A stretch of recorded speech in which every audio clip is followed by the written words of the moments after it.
Well, I'd like to welcome everyone back to our Loved Ones sessions, and we have had an opportunity over the last few sessions to talk about addiction as a disease, how it progresses, how family members can change attitudes and behaviors that can be helpful to themselves and also to the loved one that has a drug or alcohol problem. We've talked about 10 specific steps that folks can take as families, co-workers, friends, in order to be able to help to kind of change the course of events as it applies to family members, loved ones who, again, are suffering from this disease. And the goal of all of that, of course, is to eventually not only to help family members to deal with addiction, but the underlying goal of all of this is for people to be able to find their way into recovery. And again, my experience is that as family members start to change behaviors, attitudes, the way that they interact or react to the crises that come as a result of addiction, that dramatically improves the opportunity for recovery. That what we see happening is that the disease of addiction can kind of start crumbling as we see someone having to face the consequences that are being created by the disease, and as family members quit the rescuing process or quit providing that safety net. But the next step is, and again the goal is to be able to find one's way into recovery. But again, that's a kind of a word that we might throw out there, but I want to spend some time talking about, what does recovery look like? And as the disease of addiction is progressive, so is recovery. And one of the things that might be surprising is that the recovery process starts long before someone makes a decision that they're going to go into a treatment program or attend an AA meeting or an NA meeting or approach a family member about the facts of their life in terms of what's all is going wrong. And really the beginning of the recovery process as a progressive process is found in the whole issue of control. That the first thing that an addict is going to do, and it starts generally very early in the progression of their disease, is there is an effort to control. Oftentimes it might be how often they're using, the amounts they're using, or the behavior that they're getting involved with as a result of their drug or alcohol use. So when someone, maybe very privately, is experiencing the progression of this disease, something that the family or others may not even see, is their effort to try and keep this disease from progressing. And again, as with any disease, the person's powerless to keep it from progressing. But they'll try all kinds of things. They may try to change the drug that they're using. They may go from, I'm not going to drink alcohol anymore, I'm just going to smoke marijuana. We refer to that as the marijuana maintenance program, and it's highly unsuccessful in terms of how well that works. You'll see someone thinking, perhaps, if I could just get off of the narcotic drugs, if I could quit using opiates or painkillers, then I could just go back to the way I used to be, maybe when I was drinking some. Or someone who, again, saw a dramatic effect in their life when they started using crack cocaine. And so their focus is, if I could just get off the crack cocaine, then I could drink or use marijuana or some other substance.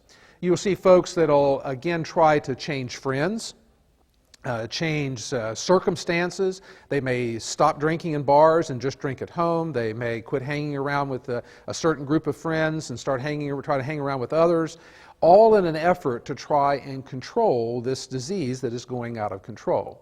You will hear people who are recovering in AA or NA often talk about their goal was to use like they did when they first started, when it was fun, there weren't any consequences, and they're all trying to get back to that place.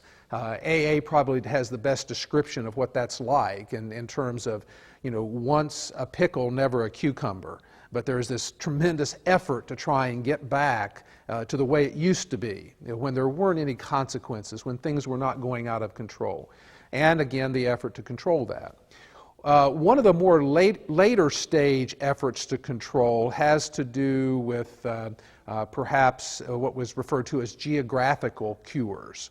The person says, well, my problem is this family I'm in, or this marriage I'm in, so I'm going to get a divorce or change relationships, or I'm going to move from one town to another. I'm going to actually take myself and put me somewhere else in an effort that, I will be able to get my life back into some kind of order. So geographical cures, are generally tried and are generally more late-stage type of efforts. We may see certain type of efforts to control that may involve some form or some type of treatment where a person is perhaps looking at, typically we might see this with narcotic addiction, where people may make their way to a methadone clinic as a way of looking at how can I control my disease. Again, not exactly looking for recovery perhaps, but trying to stop this progression as this thing is moving out of control. This control phase can go on for years, and again, numerous experiments, efforts to try and do that. Sometimes the family might be pulled into that. It might not be that I'm trying to control my drug use, so mom and dad, will you help me do that? Or to approach a spouse about, I really want to try and not use or drink as much. But what family members may be approached with would have to do with, perhaps some other part of a plan. In other words, I think if I move back home, my life would be better, and so I want your help in doing that. Or I want to enroll in a college program. Would you pay for that? Or going to a spouse and saying, we need to make some kind of significant change. Again, not saying that it's because of the drug and alcohol issue, but for some other reason, and looking for other people's resources to help sponsor that plan. And again, any efforts to control this disease will be unsuccessful, ineffective. There is no way to control the progression of this disease. As long as the person is drinking or using, the disease is going to continue to progress. So there is no controlling. It's not unusual to hear the same plan worked over and over again by the addict. Again, you would think that perhaps once something failed, but that's usually not the case. What might happen is that someone may find that they have successfully controlled their use for a short period of time. The next time they try it, they make it less time, and then the next time less time. But rather than saying, well, that's a bad plan, the way that the denial process works, it would just, in the addict's mind, it would say, well, I'm just not trying hard enough. If I would just try harder, or if people would just help me more, then I would be able to control this thing. I would be able to make my plan work. But after a period of time of not being able to control, we usually come down to another phase, and that is that I am going to quit. Now, the first efforts to quit may not be I'm going to quit forever. It may be a time-limited quitting. I'm going to quit and I'm going to get my life back in order. I'm going to quit until people kind of get off my back. Maybe I'm in some kind of legal trouble, and so I'm going to quit and until the kind of the heat gets off. And so quitting can be not exactly quitting, but it may sound like that. And the goal may be is I'm not going to drink or use any substances. But again, it may not be that it's a quitting forever, and it may not be related at all to a recovery process. But the quitting then will also have its own plan. And this plan is going to become very important as this person progresses with their disease and also tries to quit. Because every person that makes their way eventually into recovery first will try to quit on their own. It's inevitable that that's going to happen. I've never heard of anybody that said, somebody talked to me about my drinking and I went into treatment. First thought, first idea I ever had was to go ahead and give treatment or go to AA. It doesn't work that way. A person will be trying to control, then they will try to quit, and they will quit with their own plan. And it may be a secret plan. A person may try to quit, make changes in their life without really announcing it to everyone. But over time, the plan will eventually mean that it's going to require other people's resources. Again, I plan to quit, and here's what I need you, mom, dad, spouse, whoever, to do for me. I want to quit, but I need help, and here's the help I want. And again, the plan won't work. And the reason the plan won't work is because the addict thought it up. You cannot, in the state of addiction, you cannot come up with good ideas in terms of how you're going to quit. Now, it is not unusual for somebody to manage to quit for a period of time. Most people who have found recovery eventually will be able to report that at some point in time they did quit. And they were quit for a few weeks, a few months. Sometimes people might even describe being quit for years. But the key is that it didn't last. They used again and found themselves right back into the progression of the disease. So the idea of quitting and the attempts to quit, the hardest thing is to get the individual to give up their plan, because they will wear this plan out. I mean, they will come back to this plan, look for little nuances to add to it. And again, it always involves other people's resources. If you would give me some money to move, if you would give me if I can come back and live with you, if you would pay me out of this legal situation, whatever, the plan is, if it's their plan, it requires other people's resources to make it work. And this becomes, again, another part of that cycle of anger that family members experience, because you, as a family member, when you hear this, I want to quit, yes, I do have a drug problem and I want to quit, and here's what I need you to do for me, it's very alluring to want to jump right into that. You want to help. This is a direction that you really do want to help. And perhaps you don't have any information as a family member about what does recovery really look like. What does it entail? All you hear is that your loved one wants to quit, not knowing that the plan they have is doomed to failure. Again, it's very, very much a part of the way the disease works for family members to get excited, to get very interested, maybe try to be very supportive of this plan. Again, that usually does not involve treatment, counseling, AA, NA, does not involve any kind of help from an outside resource. And again, as we start to talk about what does recovery really look like, that is part of the key, is that the plan for quitting does not come from the addict or the alcoholic, that the plan comes from someone else, someone who has recovered from this disease or someone who has treatment knowledge of how to recover from this disease. And that's where we eventually will try to work our way to, is that we will eventually work our way to a plan that is not the addict's plan.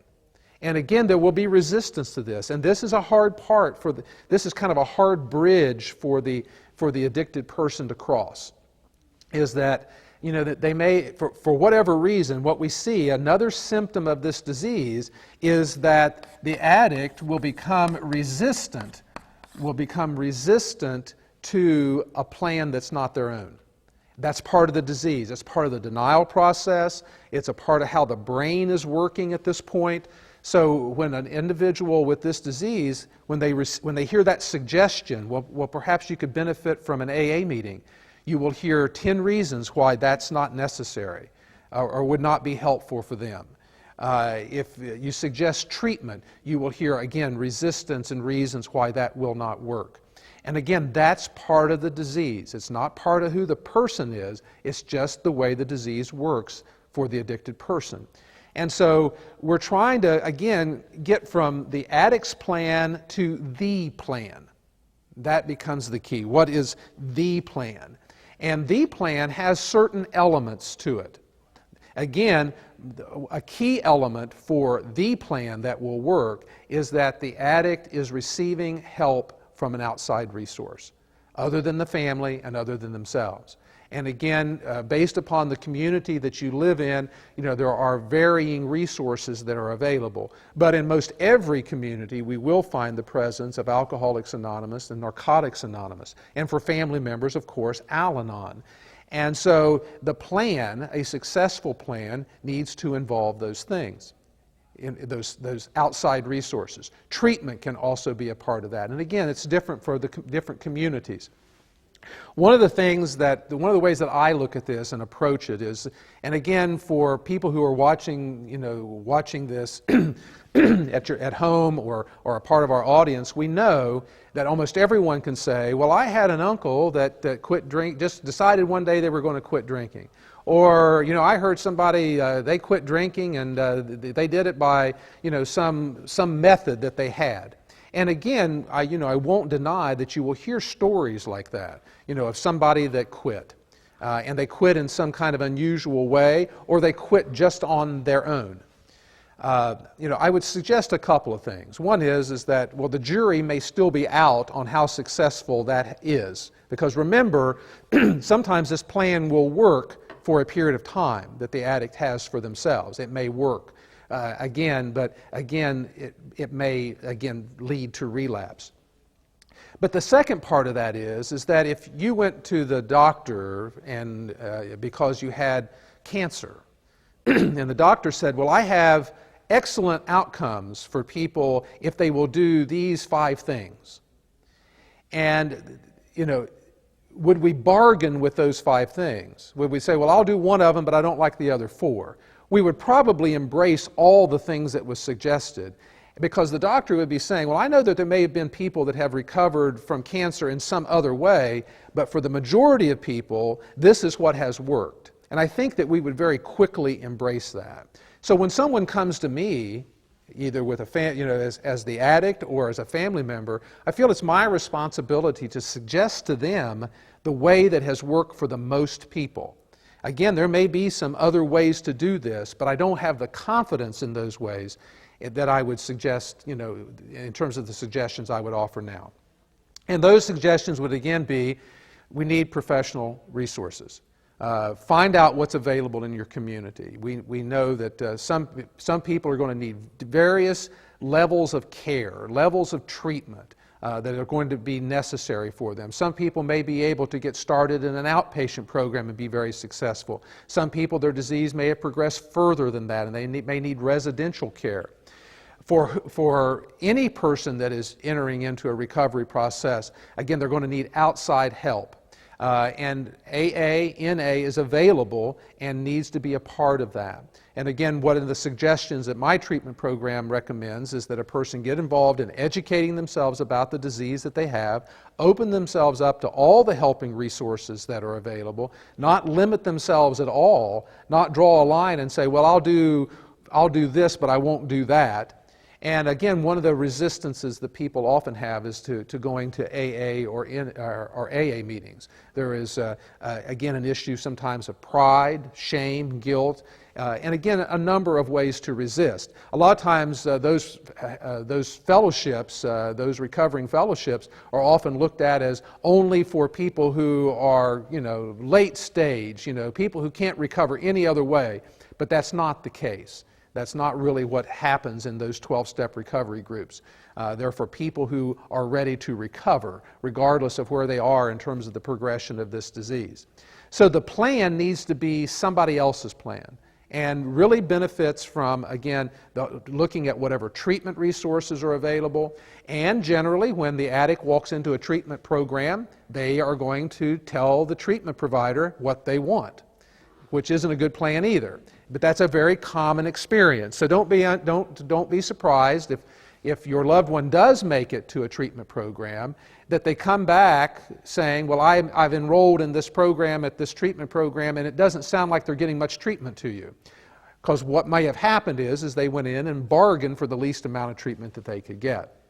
Now, one of the things that we will see that is a constant part of either of these plans can be the whole reality of relapse. And again, relapse can, help the individual move from my plan to someone else's plan, from a plan that will not work, to a plan that will. So if I say, well, I'm willing to go and get a little bit of treatment, but I don't want anything to do with these AA meetings, then when they fail, oftentimes that failure, which we might call as relapse, again, just the presence of the disease, will cause that person to become more open-minded. So relapse and using is a natural part of any disease, and it's a natural part of addiction. And so as someone is perhaps introduced to a recovery process and they're starting to become a little bit more open-minded, it's still rare for that person to essentially surrender, and again, that's a word that is a part of the 12-step recovery language. It's very unusual for somebody to surrender all at one time. Again, the bargaining still continues. And if they do decide, well, maybe I do need to go to these meetings, they will, again, perhaps bargain to go just to very few. You know, I'm going to go to one of these meetings, or maybe once a week, where probably what's being recommended to them is that they get involved in a very intensive outpatient or residential treatment program, and that they go to an AA or NA meeting every day. That's more than likely what the professionals are recommending.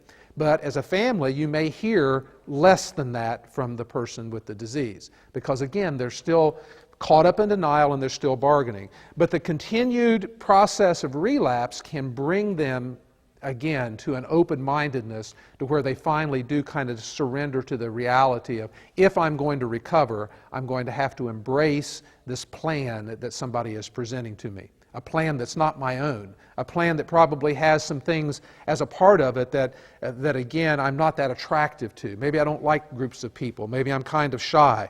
You know, maybe I don't like, you know, talking to strangers. You know, there's all kinds of things that, again, become a part of addiction that seems to be a barrier that the person has to get over. But they do. People do eventually get over that kind of a barrier. So this is the process that gets a person to kind of that beginning point. And this can take time.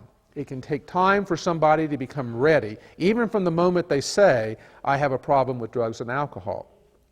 Oftentimes families tend to get very excited when their loved one announces the reality of their addiction. It's like, oh, now we're going to get better.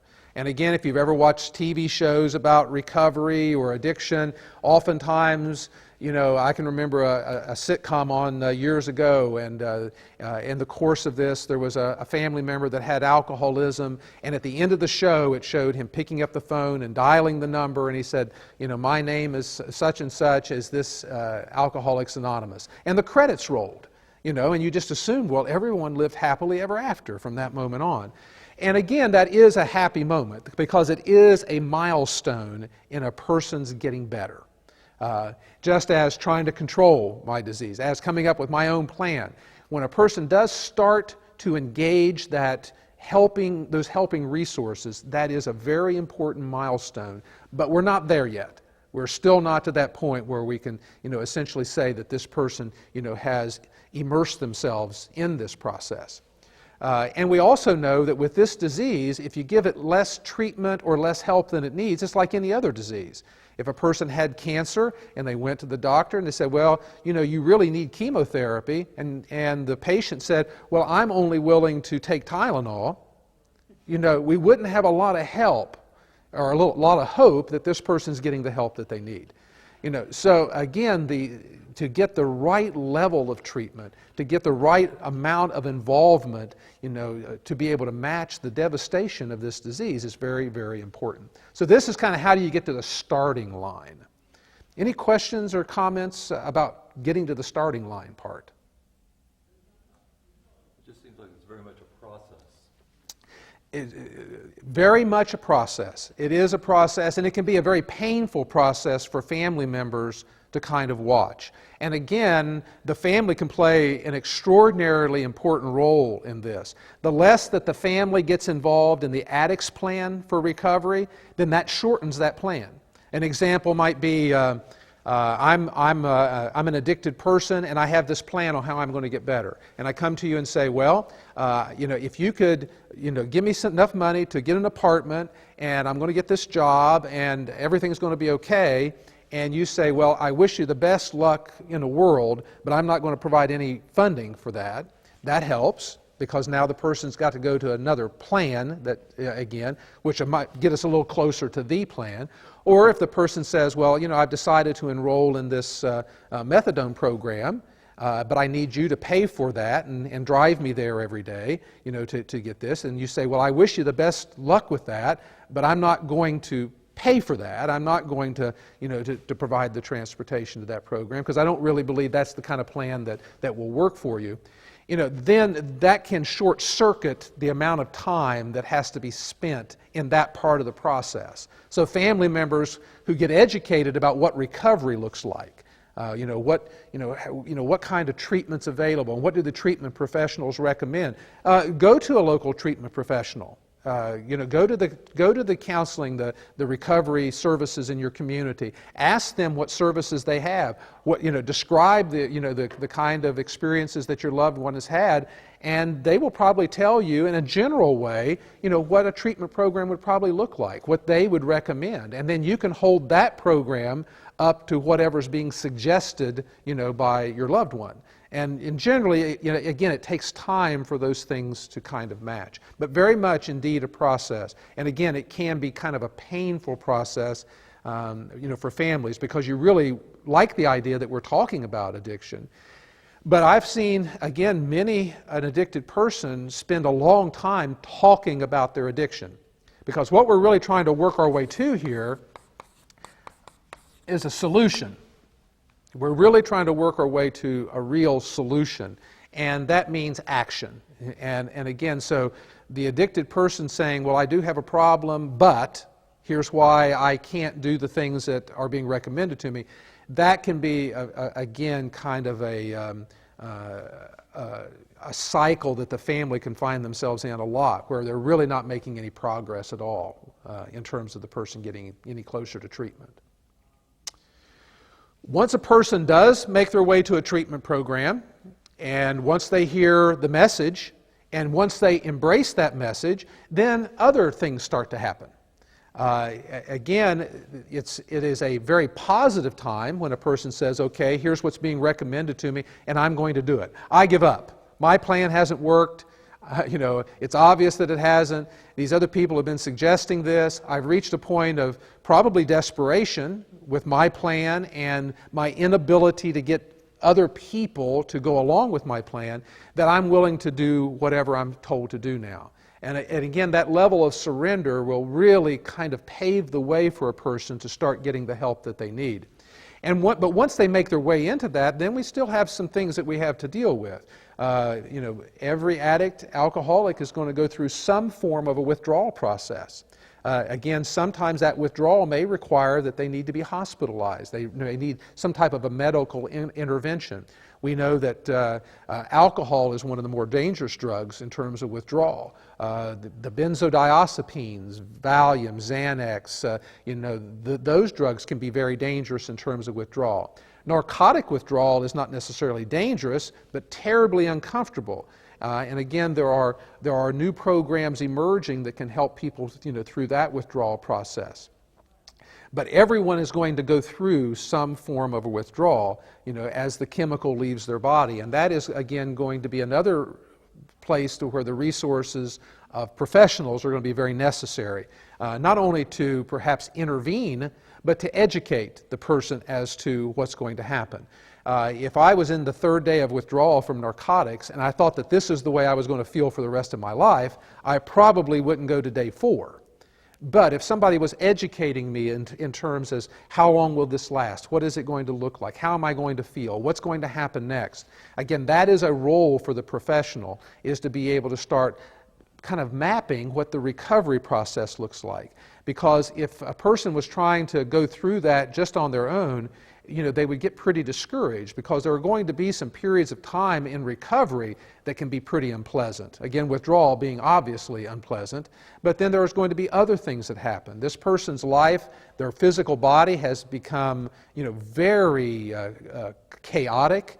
They're not going to sleep well, or they're perhaps going to have problems with their, with their diet and eating. There's going to be all kinds of emotional issues involved in terms of irritability and restlessness and discontent. That's going to be kind of a process that comes and goes as this person tries to stay sober. So the first weeks or months of recovery can be a very difficult time for the person. It's very much a roller coaster. Kind of the best of times and the worst of times all rolled into one. So a person that is engaged in that recovery process needs a lot of information. And again, when they make their way to a 12-step recovery group, what they're going to find is a group of people who are able to educate them about how do you get better, how do you get well. A treatment professional can perhaps go into more detail about what they're going through physically, emotionally, and the kind of changes that they're going to be able to, are going to need to make. The main thing that's going to need to happen for a person in recovery, and it starts off very quickly, and that is that they need to grow up. As we've been talking in previous sessions, one of the things that happens both emotionally and also in terms of socially is that the addict gets stuck. They are not progressing emotionally. They are reverting back. They're becoming perhaps very adolescent or very childlike. And family members and co-workers and everyone stepping into that and helping them, essentially to regress in terms of their ability to deal with life. Well, now here's someone who has gotten sober, and here is all the life problems that they have been experiencing and essentially delaying to experience. They're all waiting on them. All the financial problems, relationship, job, guilt, shame, all of those things are waiting for this person, when they get sober. And again, they've been able to essentially avoid any thoughts or perhaps having to deal with much of that, either because they've been drinking or using, or because other people have been dealing with those things for them, have been essentially enabling them. So as they get sober, now they're facing all of those problems, and they're going to need a lot of support with that. The early days, weeks, and months of recovery can be very, very difficult, but again, very worthwhile. And there's reason to have a lot of hope, because a person that has made their way to that point where they have quit, they're through the withdrawal process, they're attending AA, NA meetings, and they're engaged in a treatment program. Those people have made it a long way. There's reason to be very hopeful for those folks. Again, they have survived the disease. They have survived all the denial, all the resistance, and now they are trying to engage in this process. Again, it's still not a time that is free of relapse. Addiction is a relapsing disease. We will see that people who even are making progress, can still pick up a drink or a drug. That's part of the disease. And we have to be very careful that we don't give up on someone simply because they made it, they went through a treatment program, they got out of the treatment program, and then they drank or used again. That's a part of this disease. Again, a relapse can be a wonderful teacher to the addict. They will learn things from that. They may find that there were some things that they weren't doing that they should have been doing, or that there were things they were doing that they shouldn't have. Or it may have been that they just gain a new respect on how powerful the disease is, that they found that they relapsed even when they didn't want to. It's not unusual for that to happen, but we cannot give up on people simply because that they did experience a relapse. And again, that seems to be the tendency sometimes, is to think, well, they went through treatment and it didn't work for them. And there was either something wrong with the treatment program, or there was something wrong with my loved one. And, whichever way, really it may not be that case at all. It may just be a matter that, again, just like someone with cancer may go through a very successful, a program of treatment, but yet the disease presents itself again. This disease is the same way. Relapse can just reappear. It can come out of nowhere. Again, sometimes it is because of something that wasn't happening. A relapse can lead to asking the question, was I going to enough meetings? Did I complete the treatment program? Was it the level of care that I needed?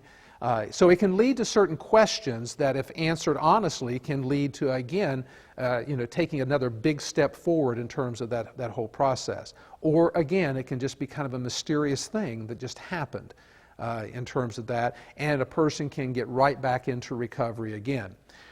Relapse that is followed especially by the family's preparation for relapse is very, very important.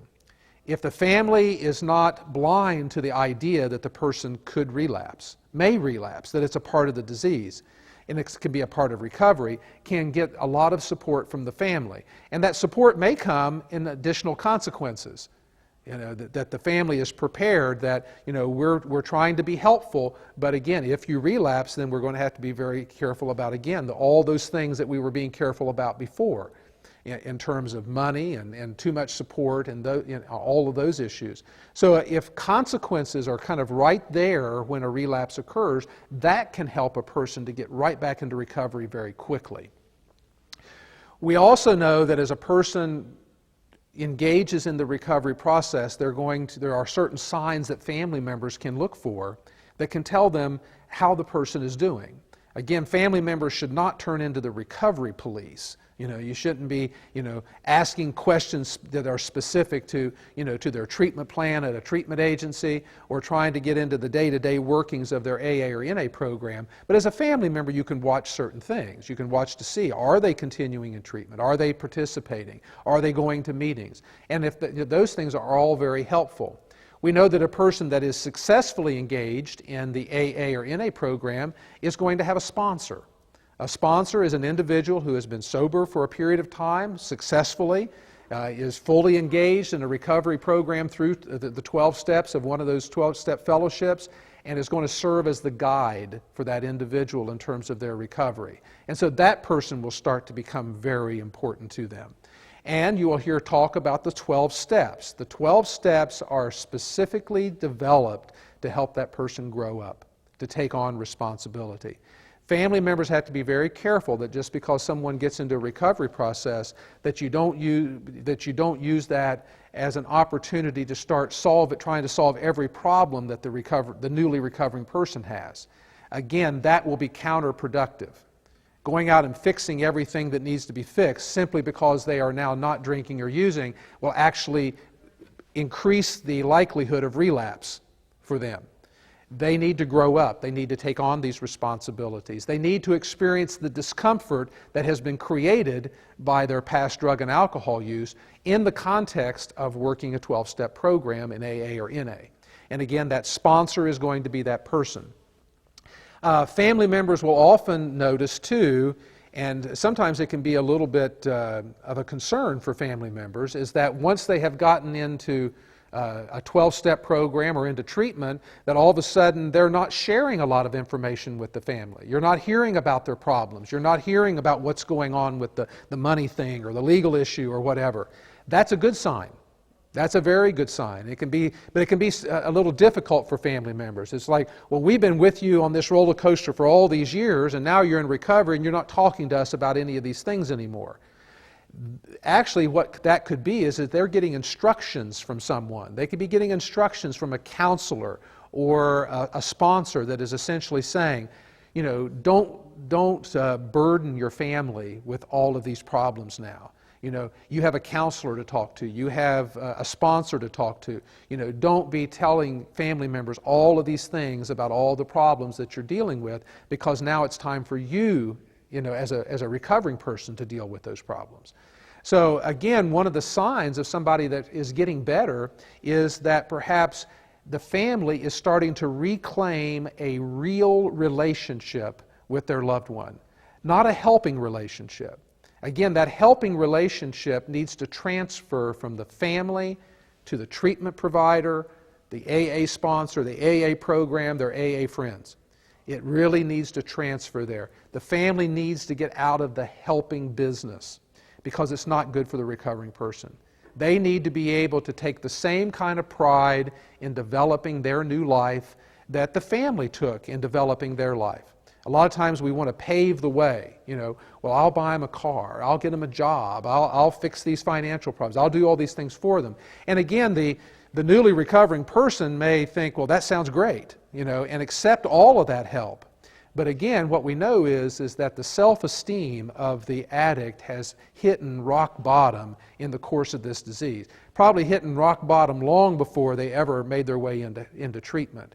And the only thing that's going to raise the self-esteem, which can again help them in terms of their recovery, help them stay away from drugs and alcohol, is for them to be successful on their own, for them to succeed.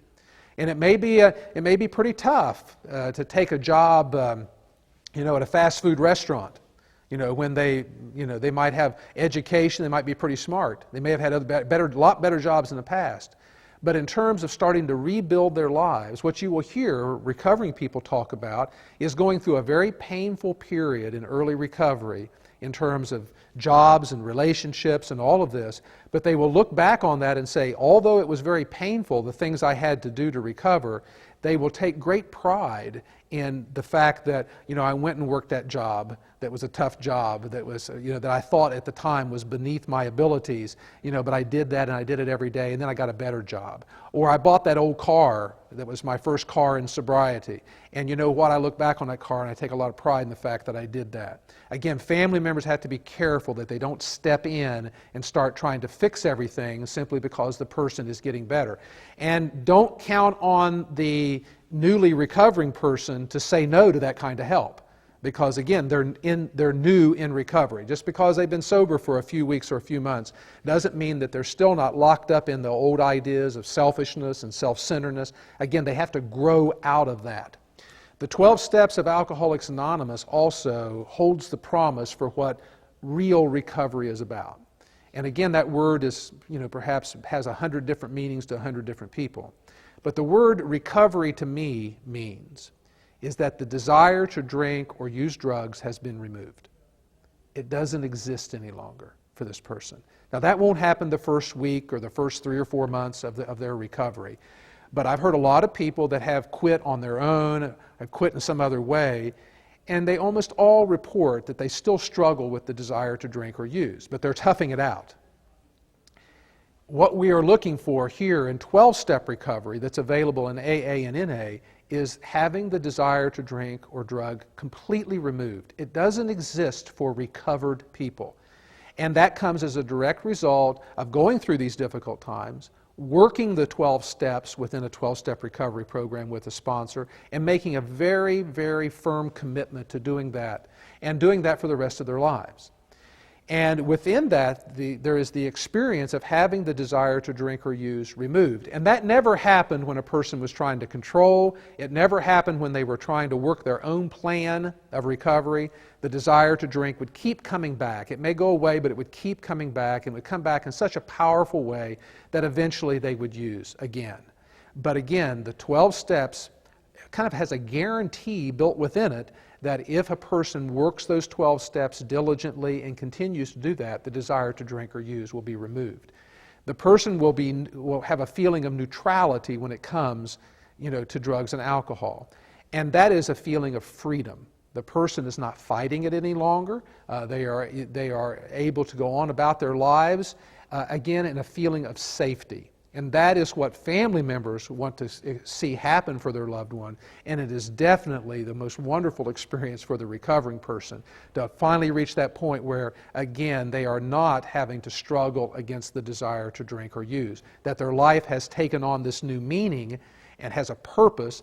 And that purpose will always, for the recovering person, kind of circle around that AA program or that NA program. That although they may go and do a lot of other wonderful things in their lives, they may go on to school, college, families, wonderful jobs, they may accomplish a great deal in their life. What they will see is that at the heart of all of that is this continued gratitude for what has happened to them as a result of their recovery. And they will express that gratitude by continuing to help other people. That becomes another key that starts to become something that we can look at to say, here is another one of those signs or symptoms of somebody who is getting better. And that is they're starting to turn their attention. And as they stay sober longer, they will turn more of their attention as to how can they help someone else. It is a gift that, as AA and NA says, can only be kept in giving it away.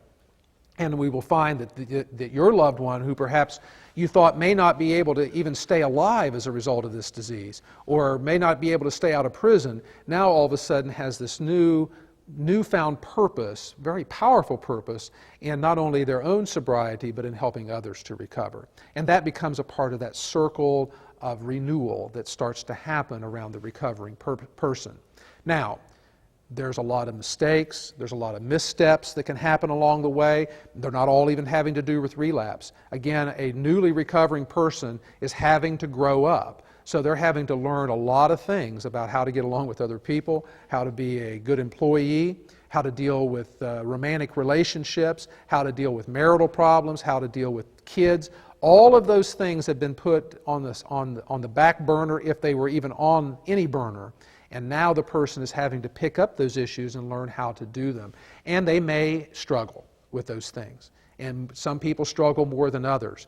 But it's in that struggle that the person learns new skills, skills that perhaps they didn't learn as they were going along because of the presence of their addiction. There's a lot of reasons for family members to be very hopeful about their loved one moving into a recovery process as long as they're able to see it as a process. If your loved one is not asking for help, maybe trying to control it, maybe quits every once in a while, comes to you with a plan, it's very important for you to be able to continue to tell the truth. Learn what a recovery plan really looks like so that when you are approached as a family member, you're able to say, here's what I know that recovery looks like. It means getting help. It means going to 12-step recovery meetings. It means really making a commitment to that. And that way you can be carrying that message, because a person has to hear that truth before they have something to compare it with. Even because, again, they can stay locked into their plan for a long time unless someone is sharing with them in terms of, here's what I've heard from a treatment professional or someone else in terms of what works. I would also highly recommend, as I have before, going to open AA meetings. Open to the public, you can go in and you can hear people share their story of how they did recover.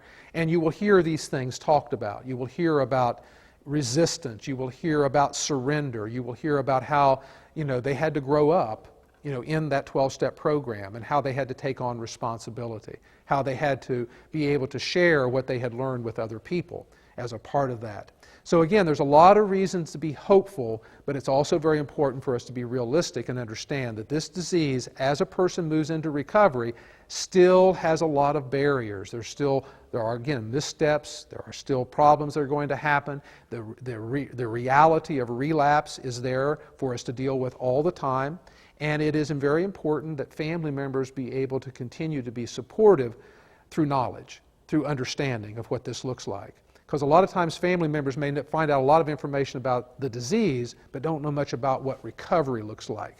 And again, we're holding out that hope for everyone to be able to find that, but a reality that it is a process, and it is one that family members can help with as well. I want to thank you for your participation in this and being able to look at these issues and be able to talk about them. And again, we want to have an opportunity for people who are viewing this to be able to respond. And so, we're making information available. We're making a website available to you for the agency where I work, an email address that'll be available, that if you have questions that you would like to, present to me, I would be more than happy to present those, to you. But again, very important for you to engage these resources in your local community as well, because that's eventually where your loved one's going to recover.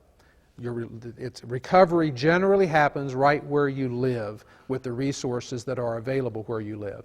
And so, again, if we can be helpful here at our agency, or if I can be helpful, be more than happy to do that. But don't hesitate, and I encourage you to, again, to make those other resources available to you so that you can start learning about that next step for your loved one as they move into a recovery process.